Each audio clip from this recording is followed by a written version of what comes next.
Good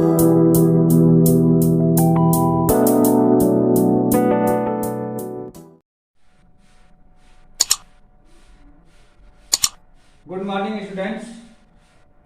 आज हम लोग क्लास 9th मैथ्स में ट्रायंगल चैप्टर, जो कि आपके बुक के अकॉर्डिंग 7th चैप्टर होगा, इसको हम लोगों को डिस्कस करना है।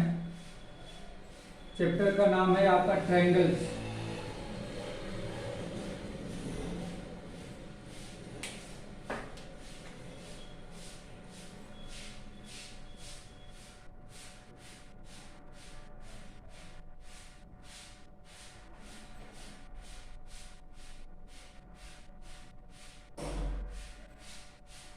ट्रायंगल्स सिक्वेंसली यह चैप्टर 7th चैप्टर होगा। इस ट्रायंगल में नॉर्मल हम लोगों को ट्रायंगल के बारे में नहीं पढ़ना है, जैसा कि ऑलरेडी आप लोग ट्रायंगल्स पढ़ते आए हो। बेटा मेरा आवाज क्लियर आ रही है सबको? ओके, तो हमें नॉर्मल जो ट्रायंगल होता है वैसा कुछ भी नहीं पढ़ना है। इस ट्रायंगल में एक स्पेशल टाइप का कॉन्सेप्ट हम लोग पढ़ना है, जिसको हम लोग बोलते हैं similarity of triangle, sorry congruency of triangle. क्या पढ़ना है हम लोगों को? Congruency of triangle. किसी भी दो ट्रायंगल, यस किसी भी दो ट्रायंगल या कोई भी दो ट्रायंगल कॉन्ग्रुएंट होंगे तो क्या कंडीशन होगी, या क्या कंडीशन होगी तो दोनों कॉन्ग्रुएंट होंगे। ये चीज हम लोगों को समझना है। तो सबसे पहले ट्रायंगल को थोड़ा सा हम किनारे करके पहले ये समझने की कोशिश करें कि कॉन्ग्रुएंट वर्ड क्या हमें डिफाइन करने की कोशिश करता है। एक्चुअल में जो कॉन्ग्रुएंट का मीनिंग होती है कि कोई भी दो ऑब्जेक्ट, सिर्फ ट्रायंगल की बात नहीं कर रहे हैं, किसी भी दो ऑब्जेक्ट को यदि शेप और साइज के उसमें देखा जाए और दोनों ऑब्जेक्ट का शेप और साइज, शेप का मतलब क्या हो गया कि देखने में एक जैसा, और साइज का मतलब है कि उसका मेजरमेंट करने में अगर एक जैसा, अगर ऐसा कुछ होता है, मतलब भी शेप भी सेम है, साइज भी सेम है, तो उन दोनों ऑब्जेक्ट को हम कहें कि वह कॉन्ग्रुएंट है। क्लियर हो गई बेटा? ये कॉन्सेप्ट आप लोगों को क्लियर हुआ क्या? कॉन्ग्रुएंट क्या होता है? कॉन्ग्रुएंट दो ऑब्जेक्ट तब हो सकते हैं जब दोनों ऑब्जेक्ट का शेप और साइज दोनों क्या हो? सेम हो। ये ओनली टेप टू रिमेंबर, ये याद करने के लिए मैं बता रहा हूं। यह कोई मैथमेटिकल डेफिनेशन नहीं है। मैथमेटिकल डेफिनेशन में जब हम ट्रायंगल लेंगे तो उसकी मैथमेटिकल डेफिनेशन एक अलग निकलेगी, लेकिन उसके पीछे का जो लॉजिक होगा वहां भी यही होगा। कोई भी यदि दो ऑब्जेक्ट शेप और साइज में सेम हो, एक जैसे हो, तो उन दोनों ऑब्जेक्ट्स को हम कहें कि दोनों ऑब्जेक्ट कॉन्ग्रुएंट हैं। एग्जाम्पल के तौर पे हम लोग रियल लाइफ में दे सकते हैं, जैसे आपके एनसीईआरटी मैथ्स की क्लास 9th की दो बुक को 9th की बुक ले लो, दो बुक ले लो और दोनों बुक को ध्यान से देखो। आपको देखोगे तो दोनों बिल्कुल देखने में एक जैसी होंगी, और यदि उन दोनों का लेंथ, ब्रेड्थ, हाइट आप कुछ भी मेजर करते हो तब बिल्कुल सेम मिलेगी।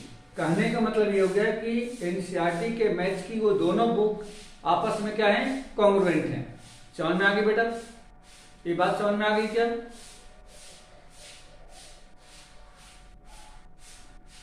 कॉन्ग्रुएंसी क्या होती है आप लोगों को समझ में आ गई क्या?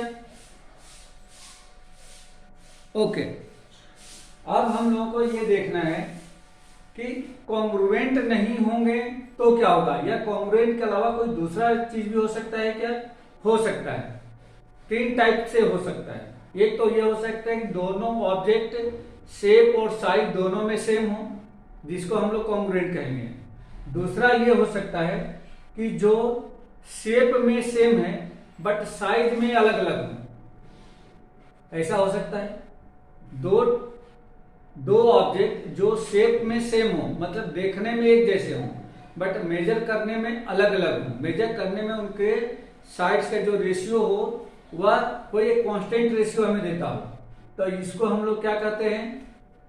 इसको कहते हैं सिमिलर। तो सिमिलर जो कॉन्सेप्ट है या सिमिलरिटी ऑफ द ट्रायंगल, या आप जाकर के 10th में ट्रायंगल चैप्टर में पढ़ोगे। 10th में पढ़ोगे। और तीसरा कॉन्सेप्ट ये हो सकता है कि जो शेप और साइज दोनों में सेम ना हो, दोनों में एक जैसे ना हो, शेप भी अलग है, साइज भी अलग है, तो वो क्या होंगे, ना ही तो कॉन्ग्रुएंट होंगे और ना ही वो सिमिलर होंगे। तो यहां पे जो हम लोगों को पढ़ना है वो सिमिलरिटी ऑफ द ट्रायंगल पढ़ना है। क्या पढ़ना है हमें? हमारा कॉन्सेप्ट होगा सिमिलरिटी ऑफ ट्रायंगल। सॉरी बेटा, नहीं, sorry, congruency of triangle, congruency of triangle, congruency of triangles हम लोगों को पढ़ना है। ठीक है, सिमिलरिटी तो हम लोग 10th क्लास में पढ़ेंगे। इस चैप्टर में हम लोगों को पढ़ना है congruency of triangle. Congruency of triangle का मतलब ये हो गया कि यदि कोई भी दो ट्रायंगल शेप और साइज अगर दोनों में सेम हो तो उन दोनों ट्रायंगल को हम लोग कॉन्ग्रुएंट ट्रायंगल या कह सकते हैं कि दोनों ट्रायंगल कॉन्ग्रुएंट हैं। क्लियर होगी बेटा? ये बात क्लियर हो गई क्या आप लोगों को? कोई भी दो ट्रायंगल जो शेप और साइज दोनों में सेम हो तो हम कह सकते हैं कि दोनों ट्रायंगल कॉन्ग्रुएंट है। ठीक है, लेकिन इसकी मैथमेटिकल डेफिनेशन क्या होगी? अब मैं आप लोगों को मैथमेटिकल डेफिनेशन बताने जा रहा हूं। Congruency of triangle,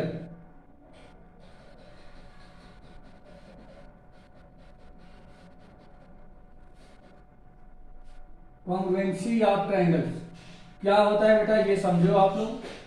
congruency of triangle का मतलब ये होता है कि यदि एक ट्रायंगल के सभी एंगल्स, ध्यान से सुनना, दो कंडीशन है, एक ट्रायंगल के सभी एंगल्स दूसरे ट्रायंगल के करस्पॉन्डिंग एंगल्स के इक्वल हो जाए।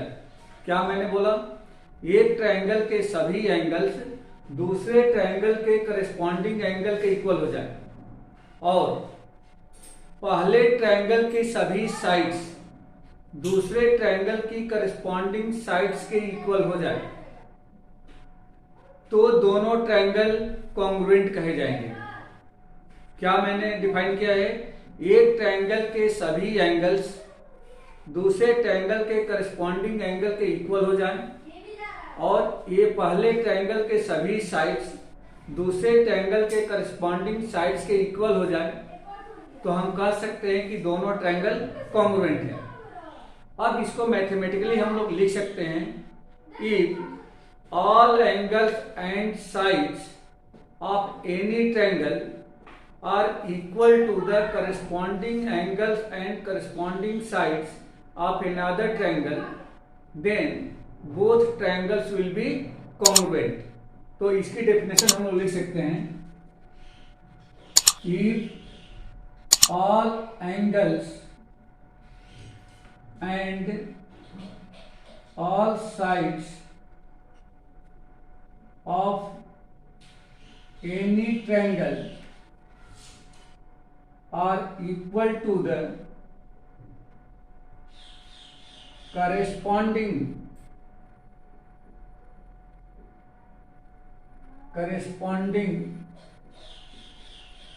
angles and sides of to the another triangle,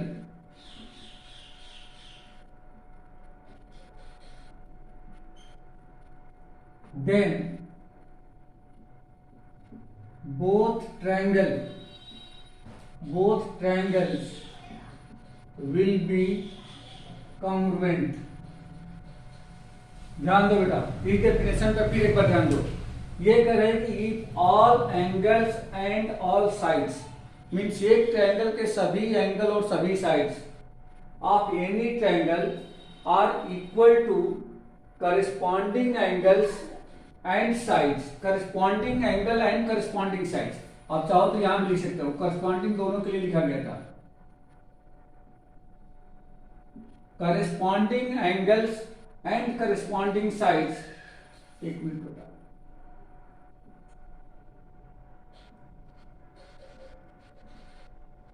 corresponding sides to the another triangle, then both triangles will be congruent. तब वो दोनों ट्रायंगल कॉन्ग्रुएंट कहे जाएंगे। ठीक है बेटा, ये डेफिनेशन सबको समझ में आ गई क्या? सबको ये डेफिनेशन क्लियर हो गया बेटा?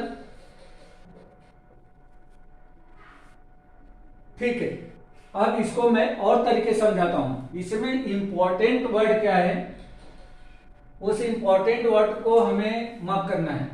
हमारा इंपॉर्टेंट वर्ड है करेस्पॉन्डिंग। करेस्पॉन्डिंग का मतलब क्या होता है, ये चीज हमें समझना बहुत जरूरी है। करेस्पॉन्डिंग, पूरे इस डेफिनेशन में करेस्पॉन्डिंग वर्ड जो है बहुत ही इंपॉर्टेंट है। तो सबसे पहले एग्जांपल लें, फिर करेस्पॉन्डिंग वर्ड हमें समझ में आ जाएगा।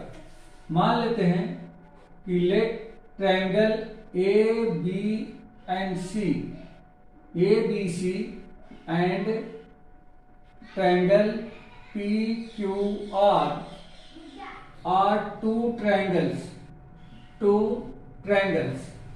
in which, जिसमें angle A equal to angle P, angle B equal to angle Q, angle C equal to angle R and AB equal to PQ, BC equal to QR and CA equal to RP। अगर ऐसा होता है तो कैसा होगा भाई, यहां पे हम देखते हैं। जैसा मान लीजिए कि एक ट्रायंगल है आपका ABC और दूसरा ट्रायंगल है PQ एंड R। अगर ऐसे दो ट्रायंगल दिए गए हैं तो इसमें ये बता रहे हैं कि एंगल A एंगल P के इक्वल है। मीन्स इस ट्रायंगल का ये एंगल इस ट्रायंगल के इस एंगल के इक्वल है, पहली बात। दूसरा, angle B equal to angle Q, इसका एंगल B इसके एंगल Q के इक्वल है। और angle C equal to angle R, इसका एंगल C एंगल R के इक्वल है।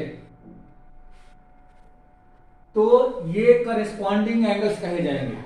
ए का करस्पॉन्डिंग एंगल P है, B का करस्पॉन्डिंग एंगल Q है, C का करस्पॉन्डिंग एंगल R है। तो अगर ये आपने डिसाइड कर लिया, तब इस ट्रायंगल की साइड का करस्पॉन्डिंग साइड कौन सी होगी, ये ध्यान दो।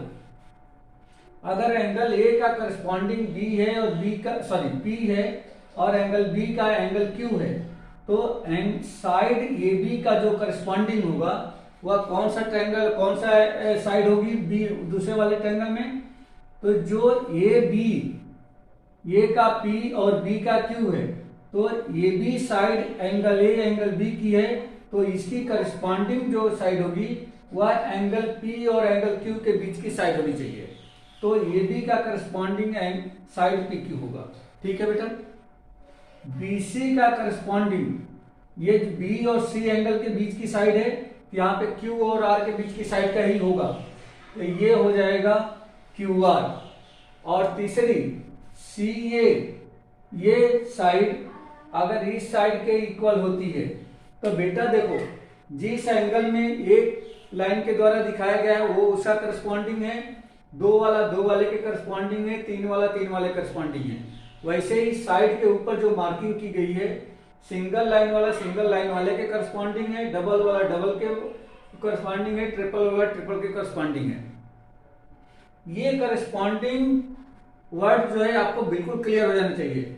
गलती से अगर एंगल B एंगल Q के बराबर है, एंगल C एंगल R के इक्वल है और BC की लंबाई यदि RP के इक्वल है, तो यह ट्रायंगल कॉन्ग्रुएंट कतई नहीं होगा।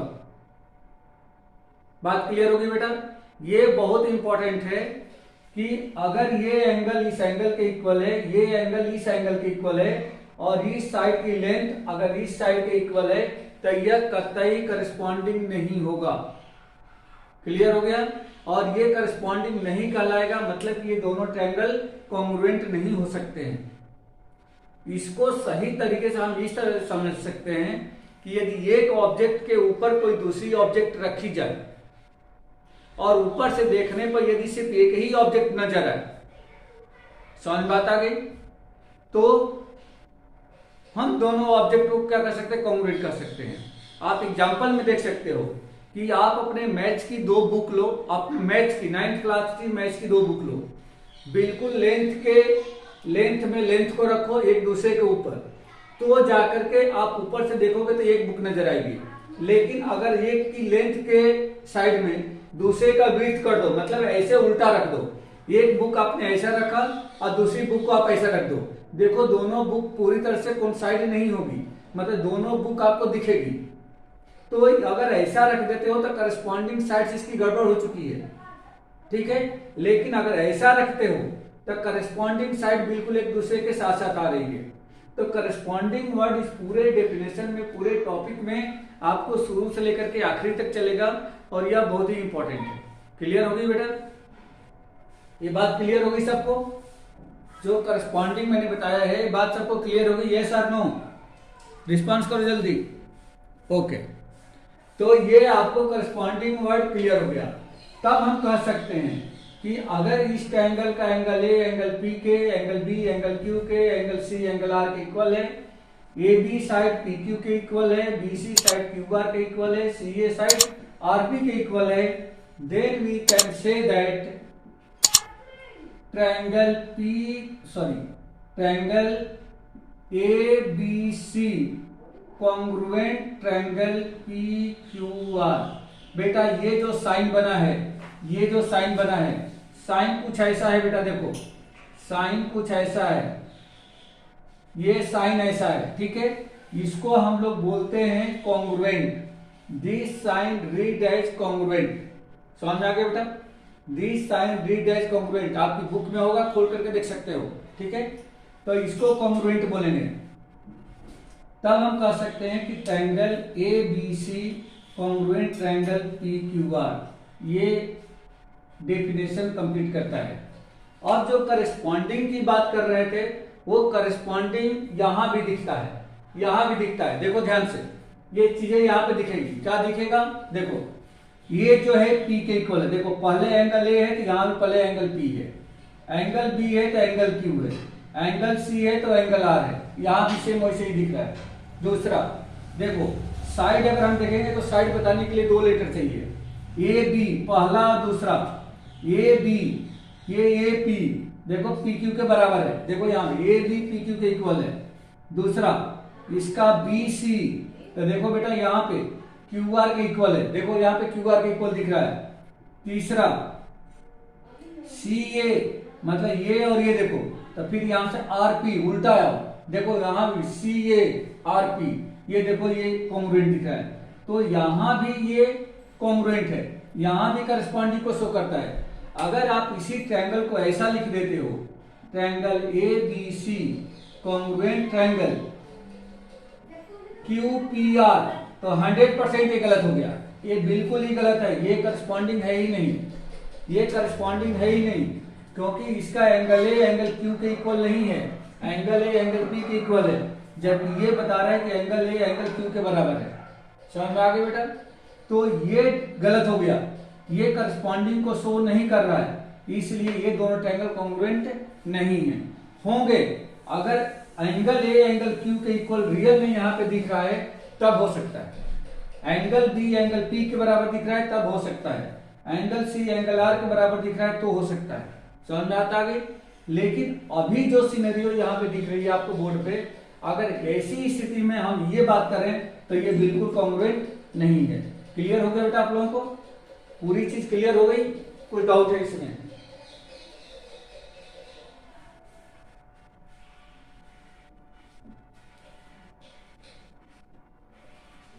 क्लियर हो गया बेटा कॉन्ग्रुएंसी ऑफ ट्रायंगल? फिर एक बार सुनो, दो ट्रायंगल कॉन्ग्रुएंट तब होंगे, दो ट्रायंगल कॉन्ग्रुएंट तब होंगे जब एक ट्रायंगल के सभी एंगल्स और सभी साइड्स दूसरे ट्रायंगल के करस्पॉन्डिंग एंगल और करस्पॉन्डिंग साइड के यदि इक्वल हो जाए तो हम कह सकते हैं कि दोनों ट्रायंगल कॉन्ग्रुएंट हो गए। या एक ट्रायंगल के ऊपर यदि दूसरे ट्रायंगल को रखा जाए और ऊपर से देखने पर सिर्फ एक ही ट्रायंगल नजर आए तो दोनों ट्रायंगल कॉन्ग्रुएंट होंगे। अब आप यहाँ पे उल्टा भी क्वेश्चन राइज कर सकते थे कि एक ट्रायंगल हमने बहुत बड़ा लिया, एक ट्रायंगल छोटा लिया, छोटे वाले ट्रायंगल को नीचे रख दिया, बड़े वाले ट्रायंगल को ऊपर रख दिया, तो नीचे वाला ट्रायंगल तो दिखेगा ही नहीं, सिर्फ ऊपर वाला ट्रायंगल दिखेगा। बट नो, ये कॉन्ग्रुएंसी नहीं है। कॉन्ग्रुएंसी का मतलब ये है कि शेप और साइज देखने और मेजरमेंट करने में, नापने में अगर सारी चीजें सेम आती है, इक्वल आता है, तो ही कॉन्ग्रुएंट होगा। बात समझ में आ गई बेटा? तो मुझे लगता है कि ये मैं पूरी तरह से आप लोगों को बता चुका हूं और शायद आप लोगों को समझ में आ भी गया होगा। क्लियर हो गया ये? हाँ बोलो बोलो बेटा बोलो।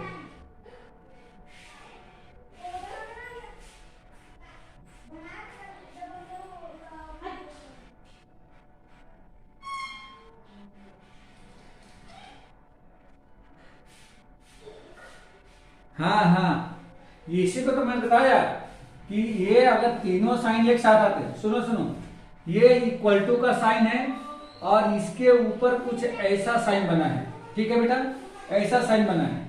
अगर इक्वल टू के ऊपर ऐसा साइन आ जाए तब इसको हम पढ़ेंगे क्या? Read as congruent. क्या पढ़ेंगे बेटा? This is the sign of congruency, या कॉन्ग्रुएंसी, ठीक है। ये जो साइन है या कॉन्ग्रुएंसी का साइन है, ठीक है बेटा, या कॉन्ग्रुएंसी का साइन है। इसको हम लोग क्या पढ़ेंगे? कॉन्ग्रुएंसी पढ़ेंगे, ठीक है।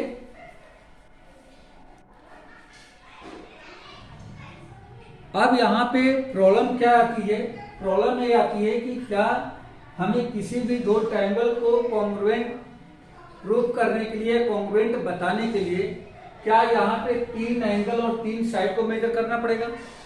यहाँ पे एक क्वेश्चन ये राइज हो जाता है कि क्या किसी भी दो ट्रायंगल को कॉन्ग्रुएंट करना हो, तो भाई देखो यहाँ पे 3 एंगल दिख रहे हैं, 3 साइड दिख रही है, तो किसी भी दो ट्रायंगल को कॉन्ग्रुएंट बताने के लिए क्या 3 एंगल और तीनों साइड, इन दोनों को बताना पड़ेगा क्या, चेक करना पड़ेगा क्या? तो इसमें तो बहुत ज्यादा टाइम लग होगा। तो इसके लिए, इस टाइम को बचाने के लिए, हमारा एफर्ट बचे, उसके लिए कुछ क्राइटेरिया दी गई है कि कुछ चीजें, जैसे यहाँ पे 6 कंपोनेंट का मेजरमेंट करना पड़ रहा है, 3 एंगल्स एंड 3 साइड्स, तो यहाँ पे कम से कम कितनी चीजों को चेक कर लें जिससे कि ये पता चल जाए कि दोनों ट्रायंगल कॉन्ग्रुएंट है। तो इसके लिए कुछ क्राइटेरिया ऑफ कॉन्ग्रुएंसी दी गई है, ठीक है, criteria of congruency of triangle. तो यहाँ पे हमें देखना है कि वो कौन कौन सी क्राइटेरिया है, ठीक है बेटा।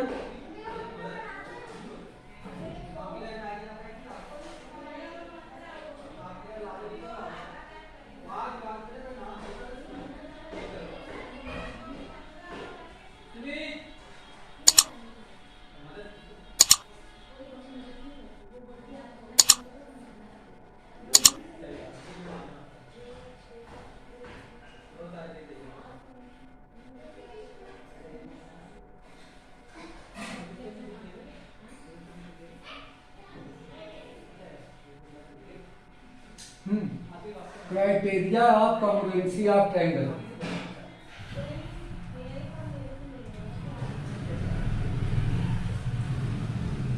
Criterion of congruency of triangles. किसी दो ट्रायंगल के कॉन्ग्रुएंसी की क्राइटेरिया कौन कौन सी हो सकती है? तो देखो बेटा, यहाँ पे 5 टाइप की क्राइटेरिया बताई गई है आपको। 5 टाइप की क्राइटेरिया है कॉन्ग्रुएंसी की। पहली क्राइटेरिया है triple S congruency. Triple S congruency. Triple S का मतलब है side side side. Triple S का मतलब है साइड साइड साइड कॉन्ग्रुएंसी। दूसरी क्राइटेरिया है SAS।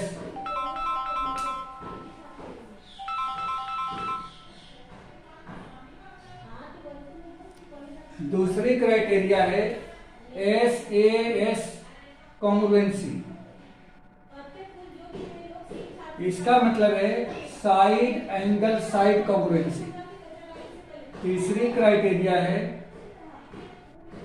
ASA congruency. ASA angle side angle congruency. जो चौथी क्राइटेरिया है वो है AAS congruency. Angle angle side congruency.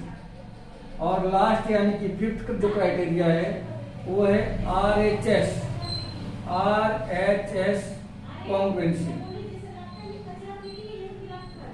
RHS congruency, RHS का मतलब कि राइट हैंड साइड नहीं है बेटा। RHS का मतलब राइट हैंड साइड नहीं है। RHS का मतलब है right angle hypotenuse and side. क्या इसका फुल फॉर्म है? मैं नीचे लिखता हूं,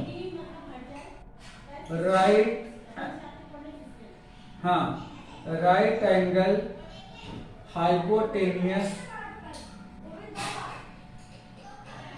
एंड साइड, ये इसका मतलब है right angle hypotenuse and side.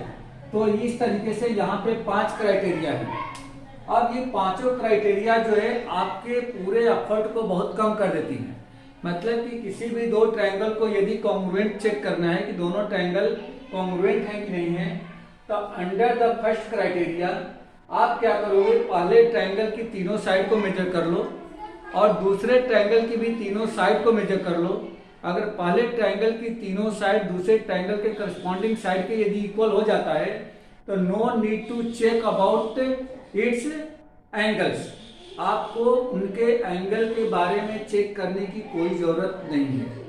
You can say under the criteria of triple S congruency both triangle will be congruent. समझ बात आ गई बेटा? ये बात क्लियर हो गई आप लोगों को? यदि एक ट्रायंगल की तीनों साइड दूसरे ट्रायंगल की करस्पॉन्डिंग साइड के यदि इक्वल हो जाती है तो आपको एंगल मेजर करने की कोई जरूरत नहीं है। आप कह सकते हो कि under the criteria of side side side या triple S congruency both triangle are congruent.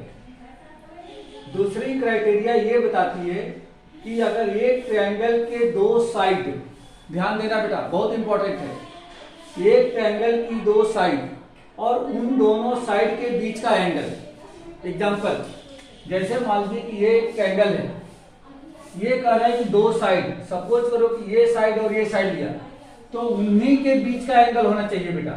ये एंगल होना चाहिए, ना कि ये एंगल होना चाहिए, नहीं। जो दो साइड लिया है उनके ही बीच का एंगल यदि किसी दूसरे ट्रायंगल की दो साइड और उनके बीच के एंगल के यदि इक्वल होता है तो under the criteria of SAS congruency both triangle will be congruent.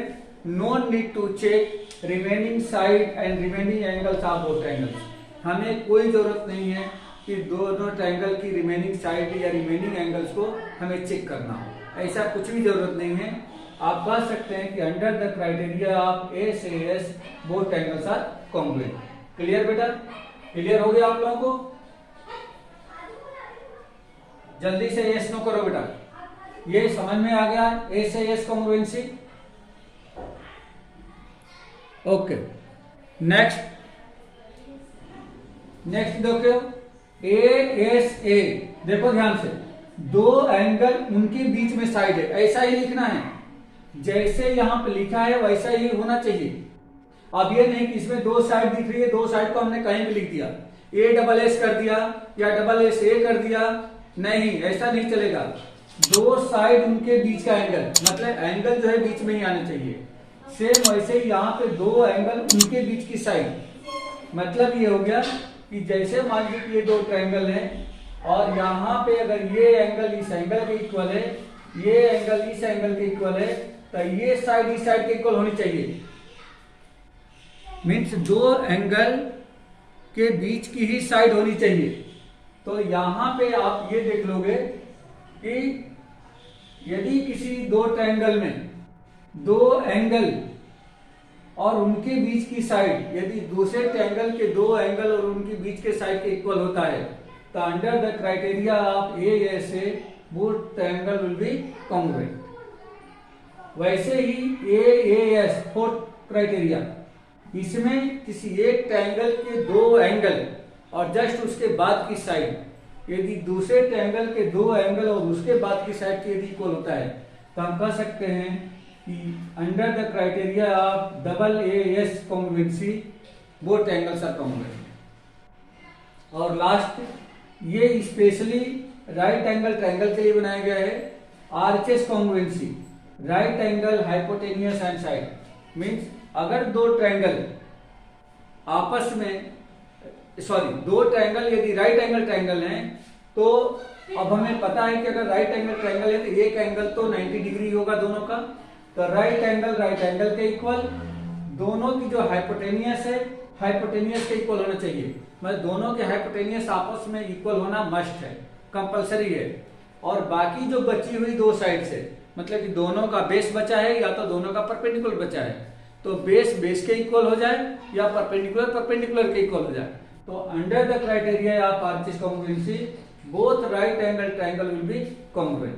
ठीक है बेटा, तो ये शायद आप लोगों को क्लियर हो गया होगा। और आज के इस क्लास में बस इतना ही, नेक्स्ट क्लास में हम लोग इसके आगे डिस्कस करेंगे।